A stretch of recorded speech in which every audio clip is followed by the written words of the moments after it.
marka hore waxa la ilaahay ma hadle ee isku keenay kulankan hergeliyay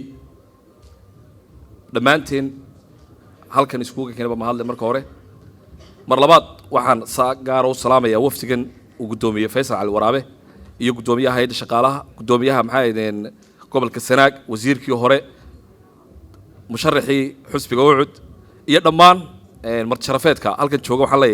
mar labaad ku soo dhawaada أنا أردت مجال إني كسر وين كسر وهذا welcome to UK. مر لبعض ذلك واحد تعسوا قدر إياه مرحوم كا تليها بوليس كا عاو كوجيري وده هرجس وحلا يلاقي سبري بهنا قص يقارن كا قيس كيسي قرابة ضبا هل كيو كبحر يلاقي خير قبائل نوجو بدلو.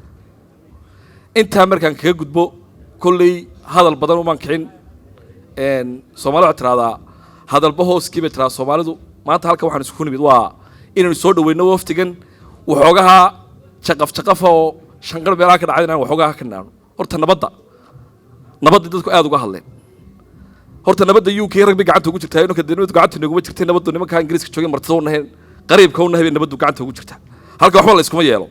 waxaynu dirnaa waa telefoon aynu dibadda u dirnay $100 oo zaad waliba in uu dheereeyayo taaj baba lagu diraa kaasi hadduu nabadda ka xaynayo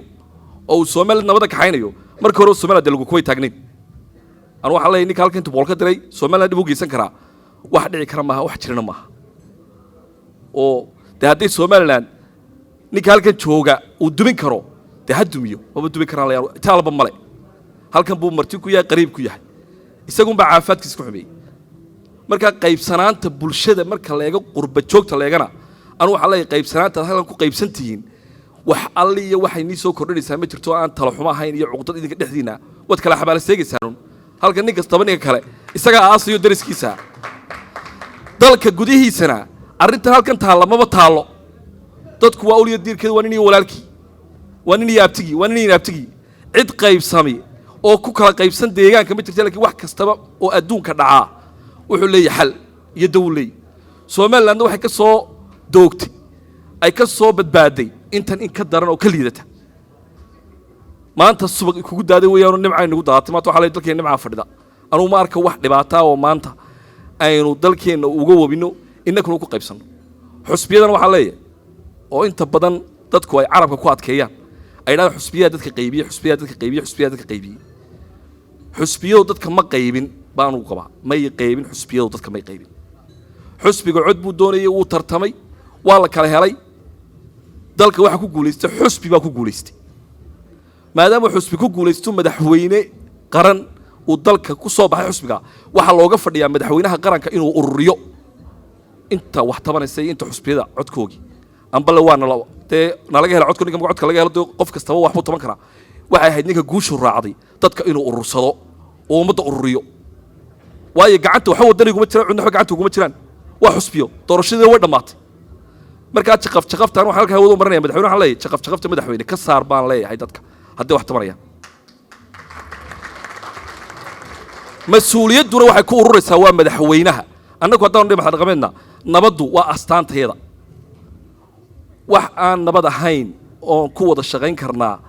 shicib iyo madax ma jirto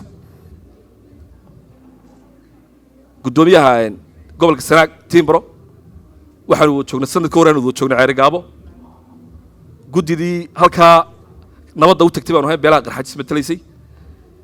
dhexda loo xidhay wuxuu ahaa gudoomiyihii dhaliyay inay nabaddu ka dhacay afweyn iyo salaadiintii ku dhiiratay iyo dawladdu ku dhiiratay koob ka ahaa waan ku hambalyeynaya innakuna qofka wax qabta ma hambalyeynee waynu dhalinaa qofka haddana appreciate siin oo waad guuleysatay waxa leeyahay gudoomiye nabadda sanaawad ku guuleysatay anaana ku qiraya